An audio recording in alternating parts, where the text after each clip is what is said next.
Greetings. I trust you've had a fruitful day. I do not say happy, though I hope it has been happy. Namo tassa bhagavato arahato samma sambuddhassa. Namo tassa bhagavato arahato samma sambuddhassa. Namo tassa bhagavato arahato samma sambuddhassa. Homage to the Buddha, the blessed, noble, and fully self-awakened one. Uh, Before I launch into the Kalama Discourse, just to remind you, tomorrow evening, if you want to join the Buddha Day celebrations, it's going to start at 9:45. I'll be sending out a news bite with the details again. And you're going to have to download the Zoom app because they haven't sent me a link which would get you through to, which would get you onto Zoom through Google or another way. That's at 19:40. That's 7:45 tomorrow, and it's about an hour and a half long. Okay. I'll repeat it again, of course, this evening, just in case you missed it. So we read yesterday Professor Odji's, not Odji, I can't remember her name now. Anyway, we read it, and it's not as though we don't know that, because we know we're always going through secondhand knowledge, secondhand opinion, views and opinion. It's just that it really sort of made me realize that that's what I'm doing, and that I really ought to check out when I read something, who's actually funded it, where's it coming from, what's the organization. It just made it very much more real to me. So here we have the Kalamas, Kesaputta, in the city of Kesaputta. And remember what they said, they've got all these people coming, all these teachers, and they're all confused. One says, this is right, and everybody else is wrong, you see. Disparage, denigrate, deride, and denounce the doctrines of the others. So then he goes through this, all these various ways in which they mustn't believe just because. So there's one which is an appeal to traditions. That's the first one. Ah, it's interesting. It's on stream here. Can you say whether you're seeing me? Can you?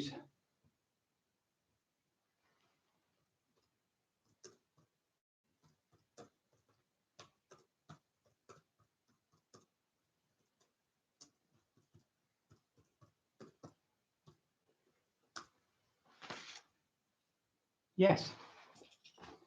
Yeah, sorry. Noreen's my guardian, and her little thing is not showing up. Okay. Right. Okay. Thank you very much. So the first one is not to go by tradition. Just by reports or because something's been said over and over, jumping on the bandwagon. For instance, this habit that some people have, it used to be worse, where they got to be sipping water all the time. It seems that there were two origins of this. One was concentration camps, where people would approach a doctor in the concentration camp and ask, tell them about their illness, and of course all he could say was drink water. And in drinking water, they tended at least to ameliorate the disease they had. But the other one was in 1945, the Food and Nutrition Board of the USA advised people to drink 2.5 liters a day, but seemingly without any research at all. It was just pulled out of the air. So it's just what you hear, what you say. It's this whole business of what everybody else is doing must be right. Same with tradition. It's the tradition, this is the way we've always done it, so this is the way it's going to be. It tends to be very conservative, that's small c, just keeping the way things are. And of course, it prevents creativity, of course. Then you get rumors, mainly anecdotal evidence, just personal evidence. Somebody said this and therefore it must be true. When I ran my first course up in Yorkshire, near Thirsk, it was a beautiful big house. And there was a man who was looking after it, Johnny, and a real Yorkshire man. And one day we're in conversation, and he was telling me that he'd smoked all his life, and it had not done him any harm, you see. And I'd been watching him smoke, and it must have just caught me the way he was doing it or something. So I said to him, "Well, do you inhale the smoke, Johnny?" And he said, "No." I said, "Well, you're obviously not going to get lung cancer." But of course, he would have gone around telling everybody that, he smoked for 30, 40 a day and nothing's ever happened. There was also another story. This is way back a few years now, when there was all this stuff about paedophilia. People were afraid. And it seems as though somebody turned up at a house, a gang of people turned up at a house to approach this man, And when he came out and, they accused him of paedophilia, he pointed out that he wasn't. He was a pediatrician. So anyway, these are little stories I've come across. Of course, religious texts, these, of course, can be quite wicked. We know what fundamentalists do with texts. But just because it's in the scriptures, it doesn't mean it's right. Now, that's really quite radical. So he's basically saying that about his own teaching, yeah? Also, not by inference or by logical conjecture or by inference. It's very interesting that the Buddha doesn't really go beyond what you can personally experience. He says that there's something in us which is not of this order. It's it's beyond or above or transcendent of the psychophysical organism. And this is the Nibbana Dhatu, as it's put in Theravada, the element of Nibbana. As Mahayana would talk about it, it's our Buddha nature. It's this very satipanya, this intuitive awareness. But he never talks about what the relationship of that is to somebody else's satipanya and what happens after death. Of course, there is a tradition that Buddhas are reborn in other realms, but the other one is that that's it, and something happens to that Buddha nature or that satipanya, and he doesn't talk about that at all. In other words, there's no ultimate God. There's no Brahman. This impersonal God whom you absorb into, come out of, as it would be in, say, Hinduism. So there's nothing. He doesn't go beyond what can be personally experienced.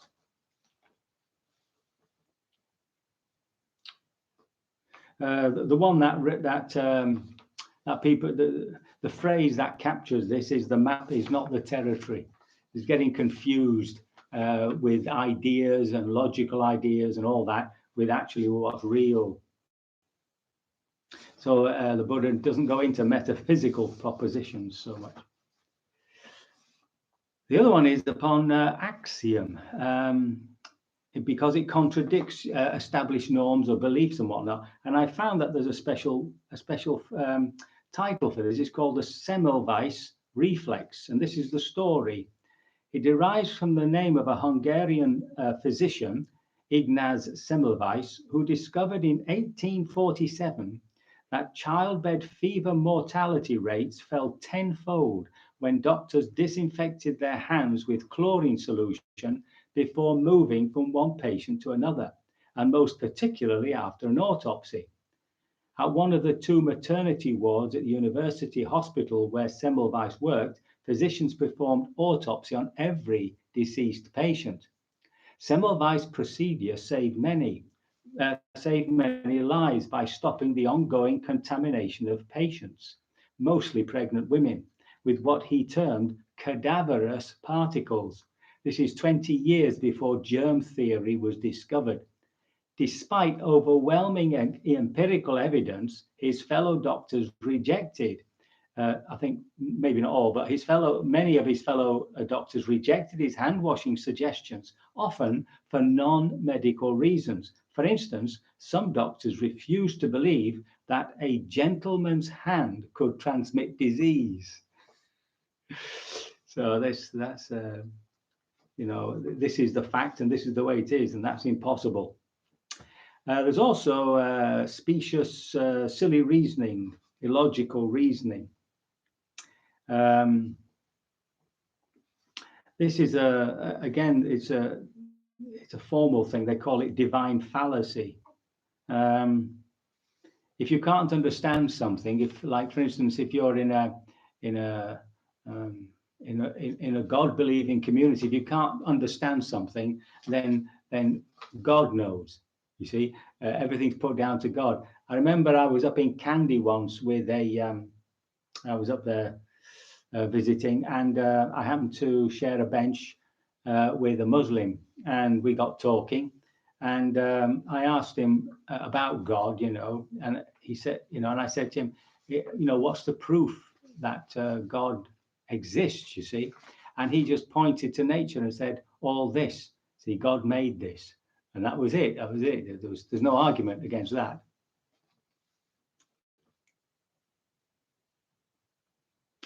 By the way, this also includes conspiracy theories.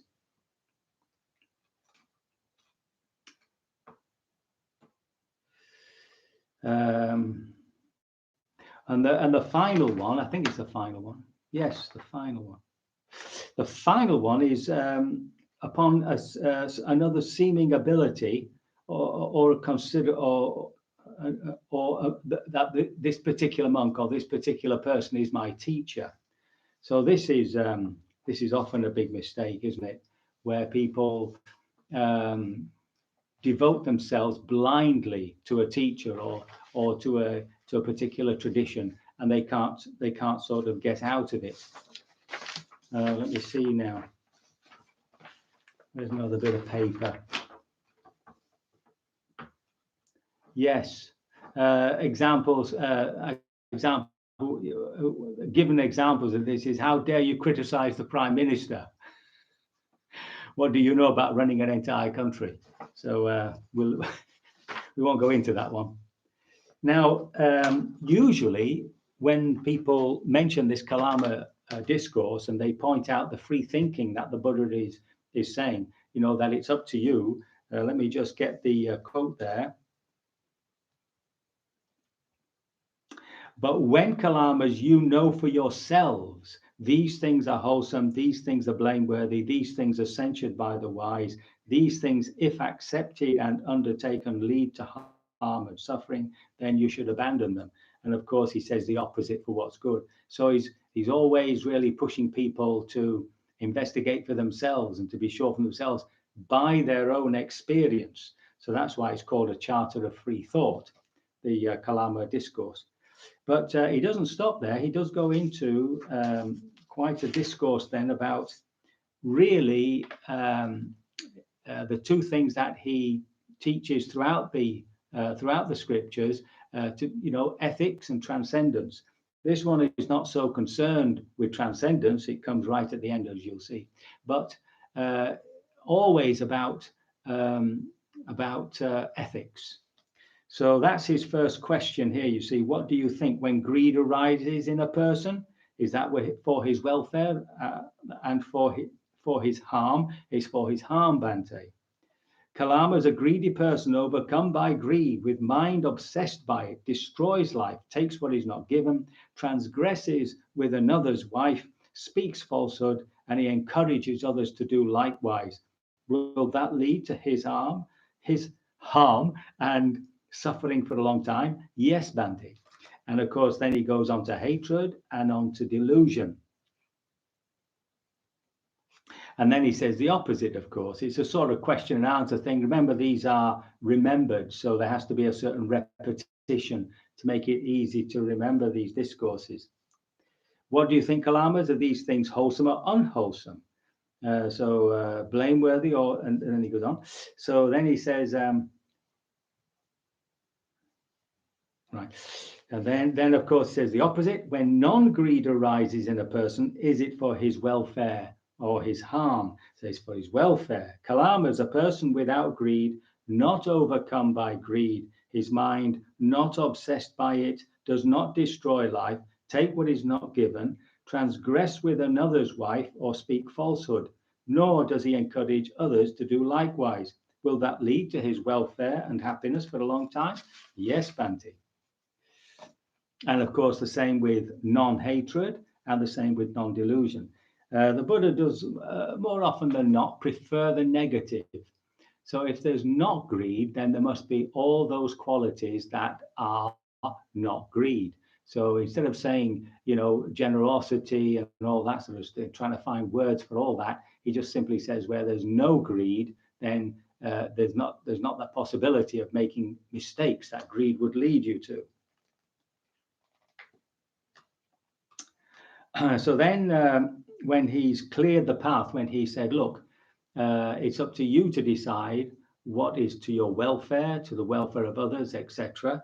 Then he goes, Kalamas, that noble disciple who is thus devoid of longing, devoid of ill will, unconfused, clearly comprehending, ever mindful, dwells pervading one quarter with his mind imbued with loving kindness, with a mind imbued with compassion, with a mind imbued with altruistic love, with a mind imbued with equanimity. And the second quarter, the third, and the fourth quarter, thus above and below, across and everywhere, and to all as to himself, he dwells pervading the entire world with a mind imbued with equanimity, vast, exalted, measureless, without enmity, without ill will. So that's a beautiful way of saying to people that once you stop all this negative stuff, the mind naturally moves towards these very beautiful mental states. Now, and then he talks about the solaces or the assurances that come for somebody who behaves like that. The noble disciple Kalamas, whose mind is in this way without enmity, without ill will, undefiled and pure, has won 4 assurances or solaces in this very life. The first assurance he has won is this: if there is another world, and if there is fruit and result of good and bad deeds, it is possible that with the breakup of the body after death, I will be reborn in a good destination in a heavenly world. The second assurance he has won is this: if there is no other world, and there is no fruit and result of good and bad deeds, still, right here in this very life, I maintain myself in happiness without enmity and ill will, free of trouble, right? Now, you've got to be careful here. It doesn't mean to say that the person wouldn't have trouble, but in himself, there remains this equanimity. The third assurance he has won is this: suppose evil comes to one who does evil, then when I have no evil intentions towards anyone, how can suffering afflict me, since I do no evil deed? The fourth assurance he has won is this: supposing evil does not come to one who does evil, right? Evil does not come to one who does evil. So that's often a big question, isn't it? People get away with murder, as they say. Suppose evil does not come to one who does evil, then right here I see myself purified in both respects. The noble disciple Kalama, whose mind is in this way, without enmity, without ill will, undefiled and pure, has won these 4 assurances in this very life. So be it, O blessed one, so it is, fortunate one. This noble disciple, whose mind is in this way, without enmity, without ill will, undefiled and pure, has won 4 assurances in this very life. Excellent, Bhante. We go to refuge to the Blessed One, to the Dharma, and to the Sangha of bhikkhus. Let the Blessed One consider us lay followers who from this day on has taken refuge for life. That wasn't bad, was it? That was a very quick conversion there by the Buddha. They don't seem to have had time to take his words for real, to go away and actually see if what the Buddha was saying was actually true. So they've broken all the rules. Never mind. That's it really. That's the Kalama discourse. And as I say, normally only the first bit is discussed, how he talks about freedom of thought, and that one has to have one's own personal experience as to what is beneficial or unbeneficial. But then he has no problem with getting people to understand the way that he himself saw was beneficial. So I hope that's clarified the Kalama Sutta a bit. If you hadn't come across it, it's a good one to remember. I hope my words have been of some assistance, that they have not caused depression, anxiety, confusion, and that it will encourage you to continue your investigations. Sadhu, sadhu, sadhu. So we can do a bit of meditation.